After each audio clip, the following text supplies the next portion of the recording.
how are you? My name is Hada. I'm Khat. And we are back with another scenario.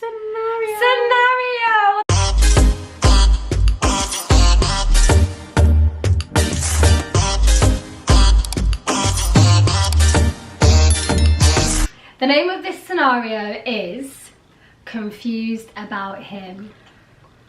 Oh, poor girl. Oh my god, this is actually bad. I just saw the word Khat. Okay, I've been talking to a man for 8 months now, and initially things were going good. He's really kind, understanding, has a laid-back personality. I asked him stuff about his past, and he told me that he used to eat Khat, a type of stimulant that Somalis eat.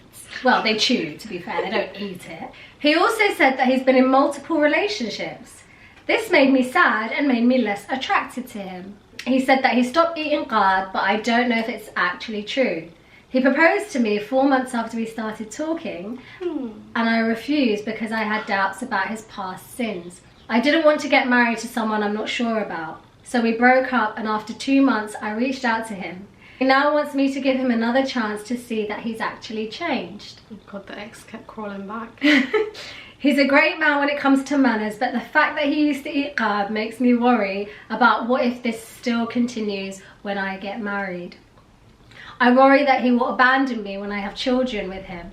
Also, well, like that is actually this is trauma. This is actual trauma. This is actual trauma. Also, my family knew about him and doesn't really approve of my relationship with him. My sister is being the biggest opposer of my relationship. I don't want to do something against my family's wishes, and at the same time, I want to be with someone I like. I'm afraid to even speak about this to them. I'm so confused on what to do. I want to settle down and I get along with this man. How should I approach this? Okay, there's 3 red flags for me. The Khat. The Khat number 1. But the Khat is in the past. No, but you don't know. You don't know. Her concern is that it's going to continue into But that's something he's told you. You don't know, so she needs to do her background check. But you know what I like about this man is the fact that he admitted that he did this. He took responsibility. Yeah, and he told her. He came to her. He didn't need to do that. So he's told her, but then she's taken that piece of information and decided, and caused herself a lot of anxiety over it. Okay, now I want to say something that's going to be a little bit controversial. Now we like a bit of controversy. We do love a bit of controversy on this channel. What is the difference, of Khat and smoking shisha? That's actually a really good question. But I'm gonna be for real, because do you know what I mean? That's a very valid question. So if someone's eating Khat on a recreational drug taking sort of way, right? Mind you, it's been banned in our country. That is true. It's on a C category. It's on the illegal side now. Right. Okay. But if he's doing that on a one-to-one basis, but it's not an addiction, what is the difference of him and then someone who occasionally goes to shisha? I don't think there is a difference. Exactly. So the problem here is, and I'm not advocating for Khat. I'm really not. Okay. I think the issue here, exactly, the trauma and the stigma related to Khat and what that means have gone through. Carry on. When they came to the country, the depression, the sadness, the inability to find a job, stability. The fact that they were, I think someone should do a thesis on men eating Khat. Yeah. Because I genuinely believe. Because in the early 90s, and also, I'm not sure about the second wave migration, but in the early 90s, these men were either in the medfish chewing, or they were selling it.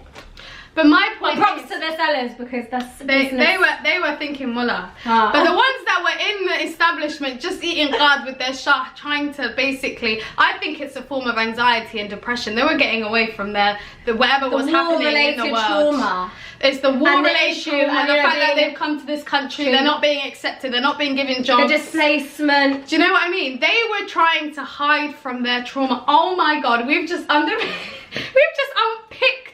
the mental reasoning for why our dads used to eat Khat. You know what though, the dads that did it in the 90s, they didn't really continue it on until, like, you know what I mean, they had their stint and then they fixed up. Exactly. But there's some people that were lost in the whole in the sauce. They were lost in the Khat leaves. Oh, I just want to say the word medfish, it's like It's like a bando. It's the bando. It's a bando for old Somali men to no one knows what happens in that dark hole. All we know is that they come out on a bender a weekend. They come home and they're just happy people. Do you know what I mean? And then they go back. They're cooking, they're cleaning, they're doing all sorts. Yeah. Did you, as a child, did you used to think like, I want to go? Because I used to think because I wanted to see what happened. I used to be like I want to know where so-and-so goes. Yeah. Like when people used to come from other countries to visit the family, all the men of the family used to gather and eat Khat that night. And we were the Cinderellas that catered to them. It's got the shah and the shah big ace with the chewing gum. With the chewing gum. The bloody juicy, was it juicy fruit? That green chewing gum.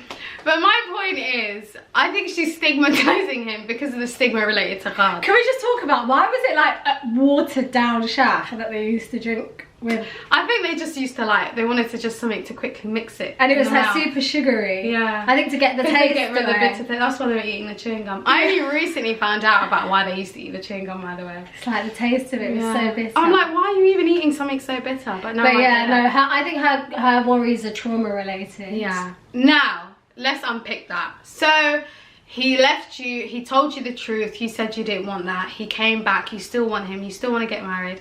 Why does the sister not like him? Doesn't say. So, she's just an opposer. I just think the most important thing this girl can do is you can take his word. She should trust the relationship, but also be smart, darling. Go do your background.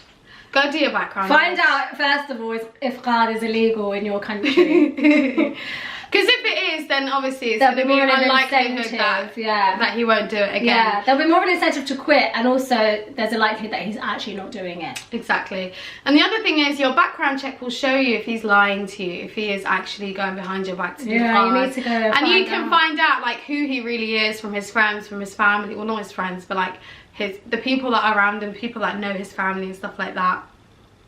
Yeah. And then the last thing I wanted to say is, if the only thing stopping you from not being with this person is because of ideas related to Khat that you knew of him before, that's not happening now. It's a past issue. Yeah, I don't think you should hold and she's got nothing, she's got no evidence, there's no evidence to suggest that he's continued to do it. Yeah. So I think what she's done is she's latched onto this. And we know why. It's the stigma. We know why. She's worried about her kids and whether or not they're going to have a father. She said it in the post. She was like, he's going to leave me. Yeah, because what Khat does is it basically, the trauma related to Khat for young people is it takes their daddy away. Oh my God, this is reminding me of the American crack epidemic in the 80s. Not that I'm comparing, but I'm just saying. Daddy has left. He's gone out the door. And he's not come back to the early hours. I just think if you really want to give this person a chance, get your research, do what you need to do. Find out the background, get the background check done. If it's clear, then leave him alone. Do you know what I mean? And then just pray istikhara, pray to ask for tawakkul, Allah to guide you on this situation, and then you'll feel better. Inshallah. But that really made me laugh. Who even does Khat in 2022? Yeah. Like no one has one in our way. That's a thing of the past. No, honestly. Oh God, the Khat days. The Khat days, the trauma that it has left women, it's actually mad. Honestly, I just remember when the people used to gather in the house, it was just like this smell of like the paraphones. Testosterone. It was like the smell of male pheromones. The cigarettes, the Khat.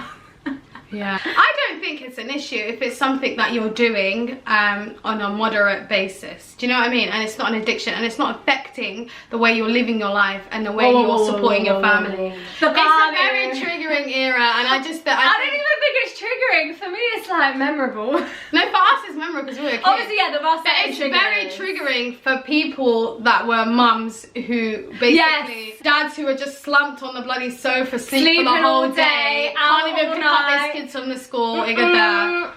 I understand, sis, why you're scared of this, but just get your background information, no? Yeah, do your CRB check. Yeah. She's got to basically do a CRB check where she gets someone in her family to find out from his friends. But she needs to get the She needs to get. She needs to in make there. a few Finstas. Follow him on there. Yeah. Get the real deets. Do you know what I mean? Exactly. But anyway, sis, I genuinely believe that it is something that he used to do in the past. However, obviously don't ignore your intuition. Yeah. Do what you need to do to find out if it's still a prevalent issue. And yeah, we don't have enough to be able to like give like a well-rounded answer, but yeah, just trust your gut. I agree. And that, my friends, is the end of the scenario. Let us know what you guys think. If you guys can tell us some hard stories from your dad's uncles and brothers in the comment section, please tell us. Please have some trippy ones, I'll tell you that now. Alright guys, We've got to end the video. we love you. We Please love you like, guys. comment, subscribe. Bye.